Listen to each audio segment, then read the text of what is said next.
C'est un immense plaisir, un plaisir incommensurable, aujourd'hui qui inonde mon cœur et qui explique mon déplacement de Thiès à Dakar. Comme on dit, lorsqu'on est passionné, l'on ne ressent pas véritablement la fatigue. Et si vous étiez n'importe qui, je ne me serais pas déplacé. Si M. Seck était quelqu'un qui n'a aucune considération du savoir, je ne serais pas venu.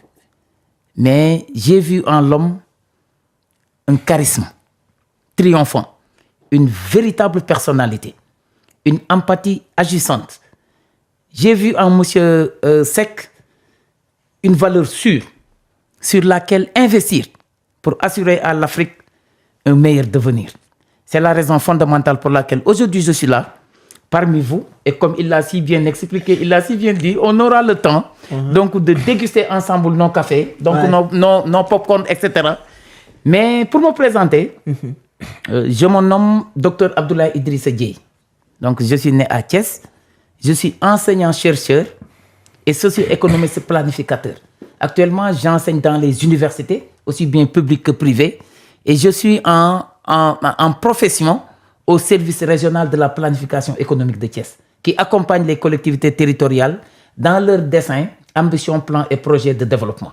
Donc je suis là aujourd'hui, non seulement pour échanger, mais pour apprendre également de vous, M. Seck. M. Seck, vous avez posé une très grande question. Dans la vie, ce n'est pas parce que les choses sont difficiles que nous n'osons pas. Non, c'est parce que nous n'osons pas que les choses sont difficiles. Et il y a un grand chercheur, donc anglo-saxon, qui s'appelle Kierkegaard. Vous ne pouvez pas, M. Seck, interviewer le président Abdou Diouf du début à la fin sans qu'il ne vous parle de M. Kierkegaard. Il a dit, ce n'est pas le chemin qui est difficile, mais c'est le difficile en tant que tel qui est le chemin. Sortons de cette prison-là dans laquelle nous nous sommes enfermés volontairement. C'est la prison de la peur, du stress, de la timidité, de la pression. Des fois, l'individu s'enferme en prison. Vous savez que le garde pénitentiaire, il est en prison, au même titre que les prisonniers. Mais c'est parce qu'il ne sait pas qu'il est en prison. Des fois, c'est la personne qui s'enferme volontairement en prison. Et la pire des prisons, c'est la peur. Il faut déconstruire la peur, M. Seck. Et aujourd'hui, à Paris, j'ai laissé des plumes. Paris m'a lessivé. Quand je me souviens de ce passage de ma vie à Paris, de cette séquence de ma vie à Paris, si je ne me retiens pas trop, je risque d'avoir des larmes aux yeux. Je suis parti, M. Seck, en France, pour une première fois de 2000 à 2002. J'ai fait mon premier cursus à Perpignan, où j'ai eu la maîtrise. À l'époque, on l'appelait maîtrise, pas master, maîtrise, à Perpignan. Mais une province de la France où voir une personne noire, ce n'est pas donné. Ce n'est pas quelque chose de donné, de facile. Et je me rappelle, on circulait dans les rues. Des fois, c'est un tout petit blanc qui te voit avec ta couleur noire et qui disparaît dans la jupe de sa maman, par peur. Des fois, c'est un tout petit garçon noir, blanc, qui te voyait et qui venait te faire comme ça. Pour voir si fondamentalement, ça allait laisser des traces ou pas. Donc, dans une zone très difficile. Mais je suis parti à Paris parce qu'à Perpignan, il n'y avait pas de boulot. Il n'y avait pas de travail. Et de 2000 à 2005, je suis revenu au Sénégal pour passer le concours de l'ENA. On était 2268 candidats. On a pris 1111. À l'issue des tests psychotechniques, je faisais partie de ces 1111. Après les 1111, ils ont retenu 268 devant passer les épreuves de culture générale et d'admissibilité. J'ai été retenu. Et des 268, ils ont pris 153. Et malheureusement, je n'en faisais pas partie parce que je me suis trompé de salle. Là où on faisait l'entretien de niveau B, moi, j'étais allé m'installer là-bas. Au lieu d'aller là où se faisait l'entretien de niveau A. Parce que moi, j'étais venu passer l'ENA de niveau A. Mais monsieur Seck, quand je suis revenu au Sénégal, 4 années, pendant lesquelles je n'avais qu'un seul pantalon et une seule chemise. Et j'étais parti en France pour suivre mes études. C'était extrêmement difficile. comme si c'était des années de sommeil. Voilà, pendant lesquelles je me suis perdu. Mais en 2009, j'ai pris mon courage à 2 mains et je suis allé retourner à l'université Gaston Berger m'inscrire en doctorat. Et je suis retourné maintenant en France. Mais vous savez quoi? Ils se sont trompés de visa. Au lieu de me donner le visa de type D, qui te permet d'avoir le titre de séjour une fois arrivé en France, le consul m'a délivré un visa de type C. C'est-à-dire, tu arrives, tu n'as aucune possibilité d'avoir le titre de séjour qui te permet d'être légal en France.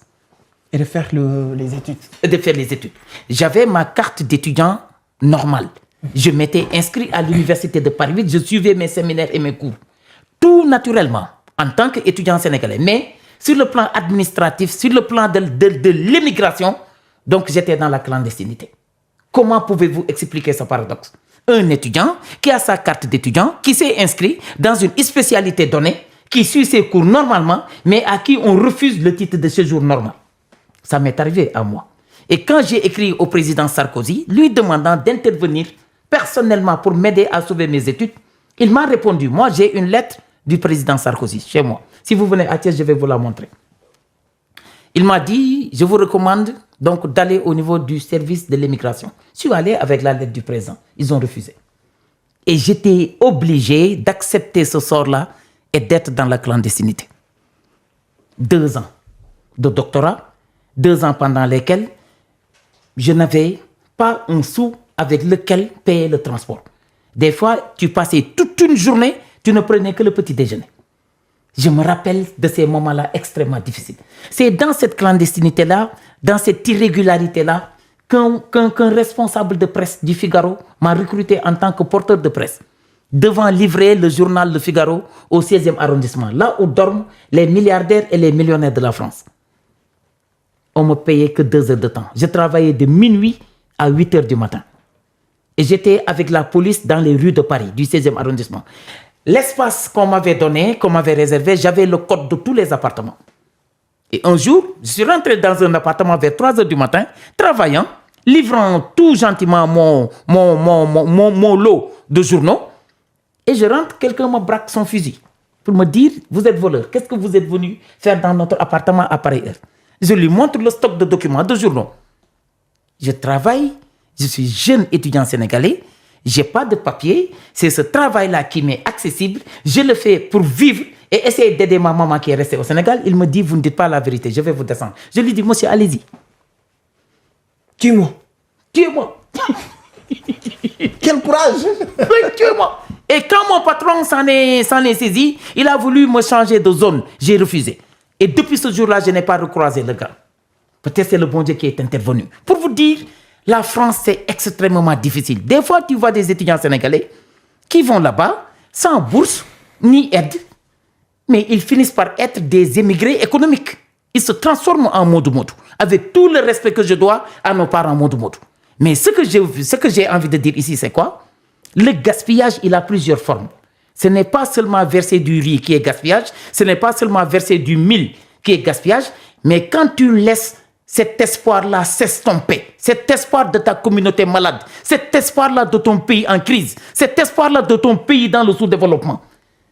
C'est comme un missionnaire qui descend dans sa zone et qui rentre à la maison. Bredouille. Donc, le Sénégal a tellement perdu de tête par ce canal. Ils arrivent en France sans bourse ni aide.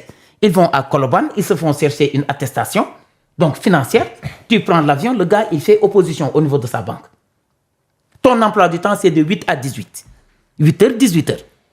Tu ne peux pas travailler. Tu n'as pas de bourse, tu n'as pas d'aide. Alors, qui pour te sauver? Et ta mère, si généreuse qu'elle puisse être, si elle mobilise 100 000 francs CFA, avec toutes les difficultés que cela requiert, ça se transformera à 153 €. Tu ne peux même pas payer le loyer avec. Tu t'imagines? Elle a tout fait pour avoir ces 100 000. Elle a tout fait pour avoir ces 100 000 francs. C'est le seul conseil que j'ai envie de donner à la jeunesse africaine et à la jeunesse sénégalaise. Ne partez pas tout de suite après le bac. Quel que puisse être votre rêve, la profondeur de votre rêve, la grandeur de votre ambition, attendez de disposer de la licence avant d'aller émigrer en France. Ça permet quoi? Tu auras 2 heures de temps de cours par semaine, 4 heures de temps maximum de cours par semaine. Il y aura assez de temps qui sera dégagé pour te permettre d'allier études et travail. C'est comme ça. Et à défaut d'avoir une bourse, une aide, mais tu pourras avoir un tout petit boulot. C'est ce qu'on appelle les petits boulots, les petits jobs à Paris. Mais nous tous, nous avons connu ça. Mais à Paris, et pire, c'était la solitude extrême. Et c'est la raison fondamentale pour laquelle, étant donné que moi j'ai médité, un jour j'étais dans ma chambre, plongé dans toutes ces difficultés-là. Je parlais à mon Seigneur. Je lui ai dit, tu es capable de tout, sauf de profaner la dignité de ta créature. Man nga lepp bam dess toroxal jam. Yow yalla do toroxal mukk sa jam. Natt yi nga may tek ni, xamna ni amna lutax. C'est après maintenant que j'ai compris pourquoi autant d'épreuves.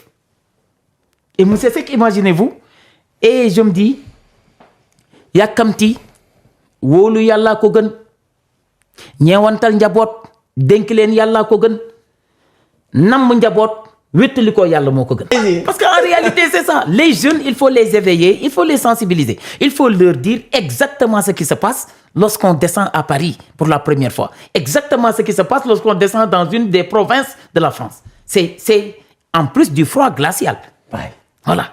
Je me rappelle à Perpignan, nos amis français avec lesquels nous étions dans une même classe, ils nous dépassaient comme ça avec leur voiture et personne ne te prenait. Ouais.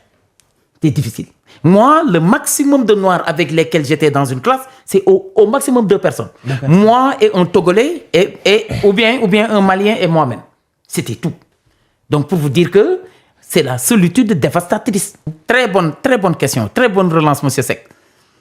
En un certain moment, je me suis dit, soit accomplir, soit trahir. Et heureusement, mon père, le grand frère à mon père, j'ai perdu mon père à l'âge de 13 ans.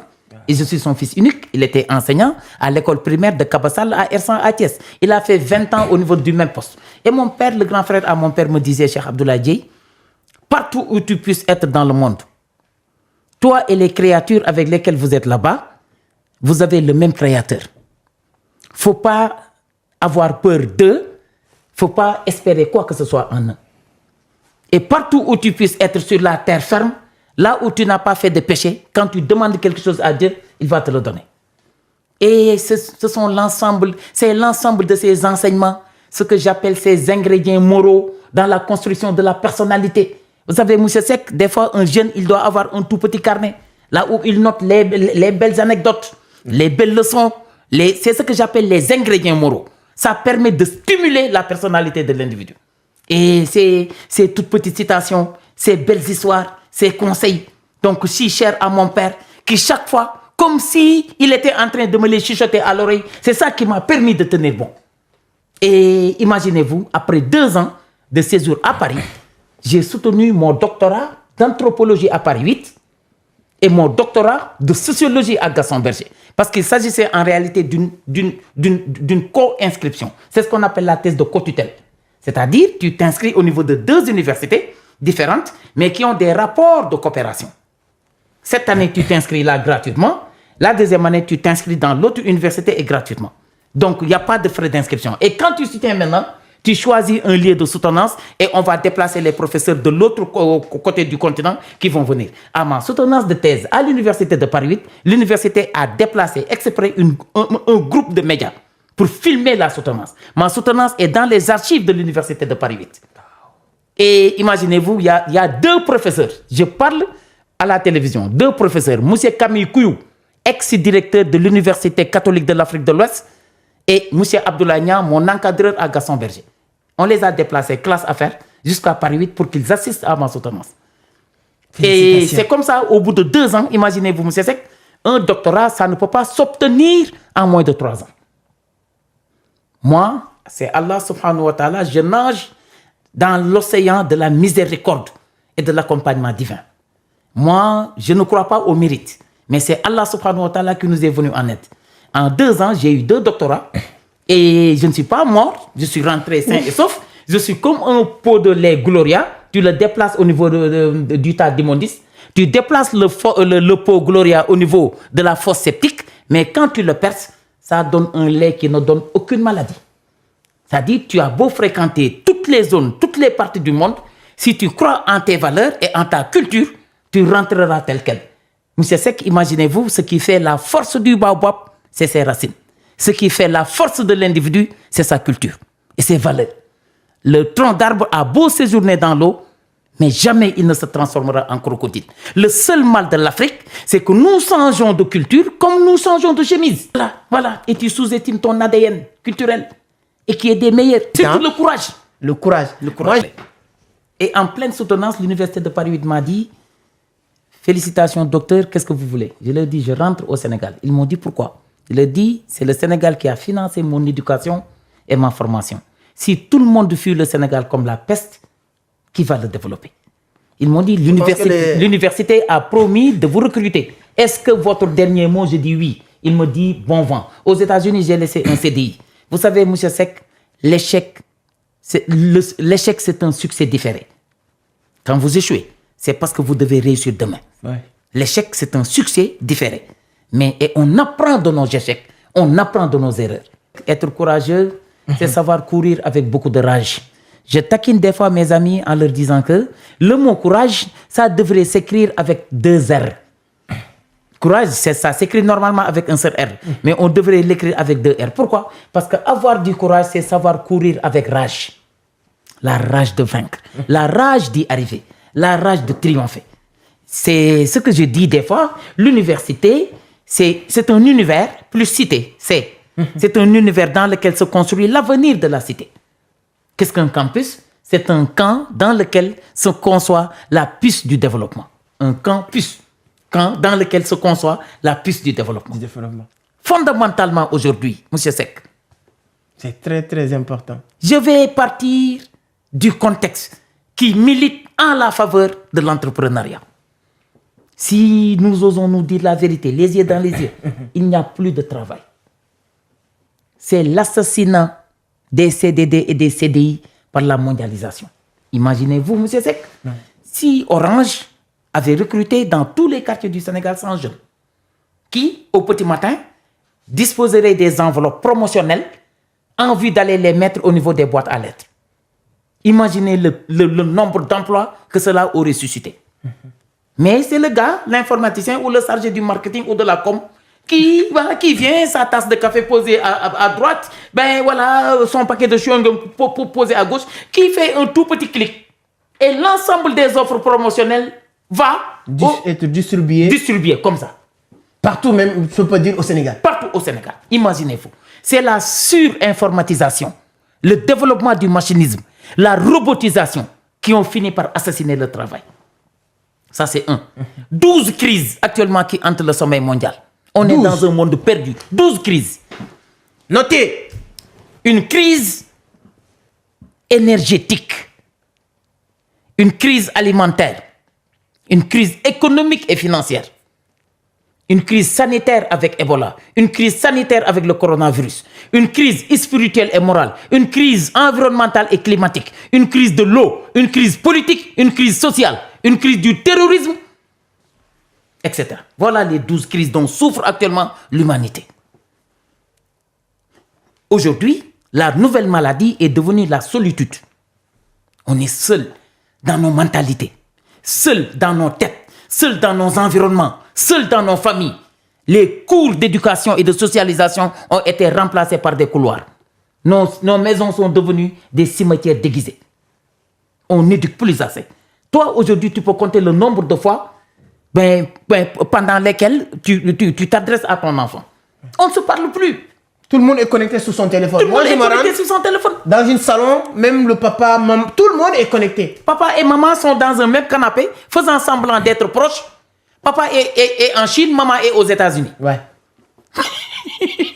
C'est dans cette mondialisation qu'on vit. C'est dans cette mondialisation-là qu'on vit. Et la mondialisation, M. Seck, c'est une nouvelle idéologie planétaire qui cherche à interconnecter, à harmoniser et à uniformiser l'ensemble des systèmes à l'échelle planétaire. Elle a 4 formes. La mondialisation politique, la mondialisation économique et financière, la mondialisation socio-culturelle, la mondialisation de l'information et de la communication. C'est cette mondialisation-là aujourd'hui qui a échoué, qui ne règle pas carrément ni durablement les problèmes de chômage, qui ne règle pas carrément ni durablement les problèmes de précarité. Imaginez-vous, M. Seck, le monde est devenu plus riche, mais il a fabriqué plus de pauvres. On est dans un monde qui est devenu plus riche du point de vue potentialité économique, Ouais. du point de vue argent, du point de vue capitaux, mais c'est un monde qui n'a jamais créé autant de pauvres. Il y a des gens qui sont laissés au bord de l'autoroute du progrès et du développement. Imaginez-vous, M. Seck. Retenez 2 barbaries dont parle M. Edgar Morin et M. Stéphane Hessel dans leur ouvrage qui s'appelle « Le chemin de l'espérance ». La barbarie humaine et la barbarie du capitalisme. C'est quoi la barbarie humaine? Les vols, les viols, les tsunamis, le réchauffement climatique, la cyberattaque, la cyberescroquerie, la cybercriminalité, la cyberprostitution. Tout. Ouais. Le plus grand constructeur, c'est l'homme, mais celui qui déconstruit le plus également, c'est l'homme. Il dort en l'homme un certain paradoxe. Positif, négatif. Positif, négatif. C'est-à-dire, c'est un fugitif qui s'est évadé de la MAC, maison d'arrêt et de correction, ou maison d'arrêt et d'éducation. Cet individu-là, il va falloir aller le rechercher, wanted, un tout petit peu partout dans le monde et le réintégrer à la MAC. C'est la MAC de l'éducation. Et l'ensemble de ces 12 crises-là n'ont qu'un seul facteur explicatif, c'est l'aspect culturel, c'est l'aspect spirituel, c'est l'aspect éducatif qui est en berne, qui est au rabais. Mais M. Seck, imaginez-vous, après la barbarie humaine, il y a la barbarie du capitalisme. On a élevé l'argent au-dessus des surpriorités. On en a pas longuement parlé tout à l'heure. Le règne de l'argent, l'assassinat de la spiritualité, la disparition de l'éthique, la mort de la responsabilité. Elle est où la déontologie? Elle est où la morale? Elle est où la conscience professionnelle? On est perdu sans pour autant s'en rendre compte. L'humanité, à cause de l'argent. C'est comme si l'humanité avait les yeux bandés et qui se dirigeait tout droit dans le mur sans pour autant s'en rendre compte. Il faut qu'on stoppe cette barbarie du néolibéralisme, cette barbarie du capitalisme. Donc voilà autant de facteurs aujourd'hui. Et j'en omettrai pas un qui n'est pas des moindres. Chaque année, sur le marché de l'emploi sénégalais, arrivent 300 000 jeunes. 300 000 jeunes bien formés, hein? Des jeunes qui sont formés par M. Seck et d'autres instituts, qui sont là, qui disposent d'un savoir-faire avéré et d'un savoir-être extrêmement important. Mais malheureusement, qui tirent le diable par la queue, à condition qu'ils le voient bien sûr. Parce que le diable, si on ne le voit pas, on ne pourra pas lui tirer la queue. Ouais. Ce sont des gens qui se cherchent et qui sont au bord de l'autoroute sociale. Donc, aujourd'hui, avec ce taux exécrable de chômage, voilà, le développement de cette précarité, tu travailles et tu deviens de plus en plus pauvre. Le travail indécent. Voilà, les gens sont là à attendre des contrats de l'État. L'État n'est pas là pour distribuer des contrats, bien que ce postulat-là soit discutable.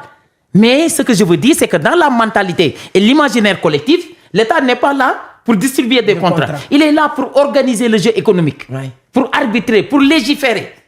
Un environnement propice. Avec un code attractif des investissements dont dispose la personne à créer, organiser, structurer, développer, manager sa propre entreprise. Et il faut de l'audace pour le faire. Et fondamentalement, aujourd'hui, quelles sont les choses qui entreprennent? C'est les 4 F. On l'appelle, comme il a dit, les 4 F de l'entrepreneuriat.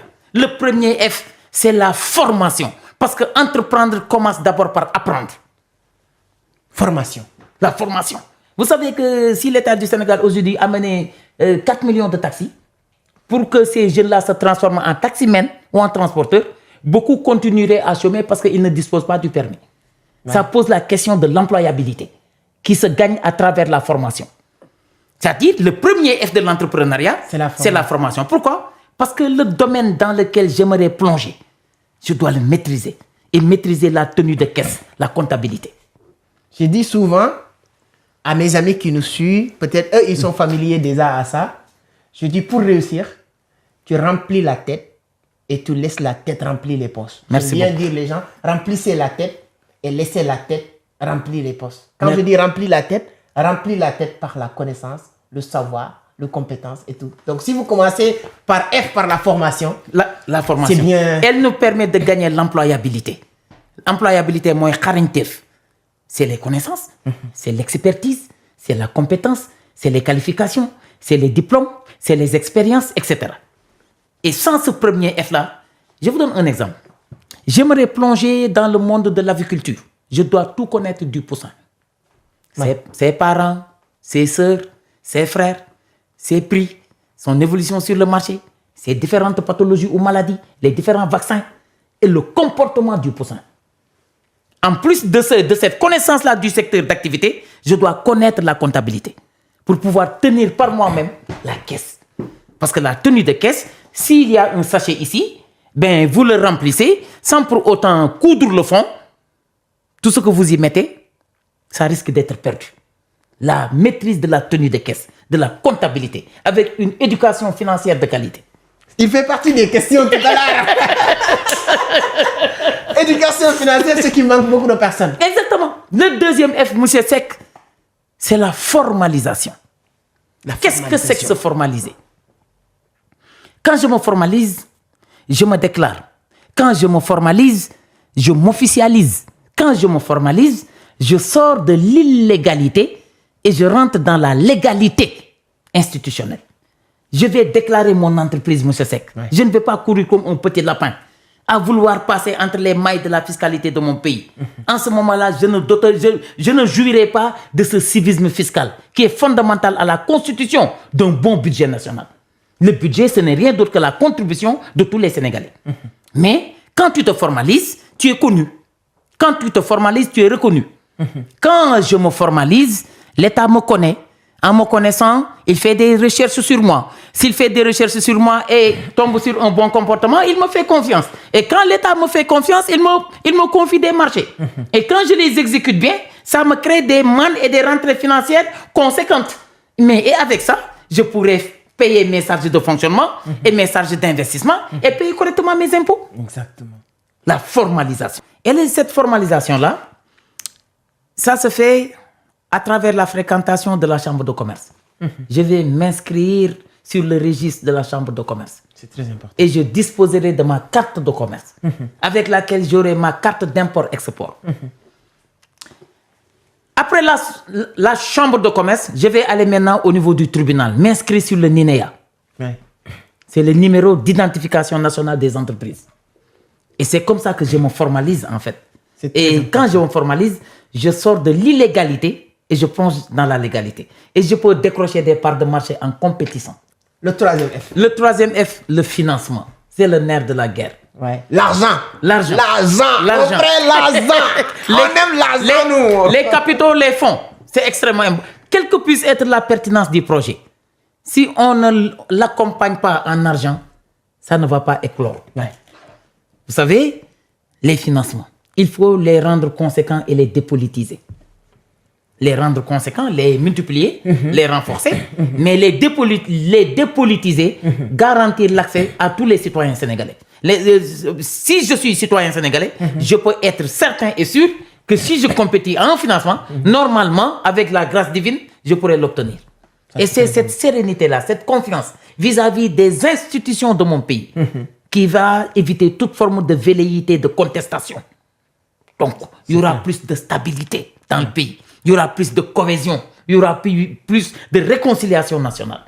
Le financement. Le financement. On sent à travers vos discours cette empathie qui vous anime, cette solidarité agissante. C'est comme ça. Et une fois arrivé au sommet, l'ascenseur, il faut le faire redescendre pour embarquer d'autres jeunes qui vont aller vous rejoindre. Merci beaucoup, M. Seck. Le quatrième F, et je pense que ce n'est pas rentré dans l'oreille d'un sourd. Nous avons un excellent attelage gouvernemental qui suscite de l'espoir. En parenthèse, moi, M. Sonko, on a fait l'UGB ensemble. On a pratiqué le karaté ensemble. Et je ne lui connais... C'est pourquoi le monsieur là, il est un peu... Je suis sûr. Si je dis têtu, les gens vont venir me prendre parce que maintenant, il est Premier ministre. On pense aussi Premier ministre. Et je ne lui connais que ces 4 J-là. Diaka, Djouma, Djoubdjank. Voilà ce qui caractérise le Premier ministre. Tu peux répéter ça? Diaka. Donc Sonko, il a beaucoup de bons témoignages. Hein? Voilà, Diaka, Djouma, Djoubdjank. C'est ça que je connais du président Ousmane Sonko. Et vous étiez ensemble à l'UGB de 96 à 2000. 2000, moi j'ai quitté pour aller en France. 96 à 2000, ça fait 4 ans. Ça fait 4 ans. Ousmane Sonko, donc, on a pratiqué. Je parle au niveau des réseaux sociaux et c'est publié. C'est de la télévision. Ouais. Je sais très bien ce que je dis. Et vous pratiquez karaté. Et lui... Je viens de comprendre pourquoi le monsieur... Et en plus, le président Diomaye, Monon Yaruto du Djoub. mënoon na jub te du am xam-xam waaye ñett yëpp la ko yàlla defal président Diomaye am na xam-xam. n'est pas inspecteur des impôts et domaines qui veut. yaru na il est d'une politesse légale extraordinaire ba noppi il est comme ça et si vous avez des dirigeants comme ça on peut leur accompagner. Le 4e F c'est le foncier. On ne voit pas vision d'Afrique comme ça. Voilà vision d'Afrique au 1er ciel. Voilà vision d'Afrique au 7e ciel. Non. Vision d'Afrique est sur terre. Ne serait-ce que abriter les infrastructures physiques d'une entreprise, ça vaut la peine de leur accorder le foncier. C'est-à-dire, il n'y a pas d'entreprise qui se tienne debout sans la mise à disposition d'une parcelle de foncier. C'est l'accès au foncier qui est le 4e F. Le foncier. Le foncier. Surtout dans les zones rurales où les femmes, malheureusement, sont discriminées. Il faut aller et ne jamais se décourager. Et je sais que vous n'êtes pas quelqu'un qui se décourage. Logam defal ko sa bopp yàlla yaa ay logam defal ko sa bopp yàlla yaa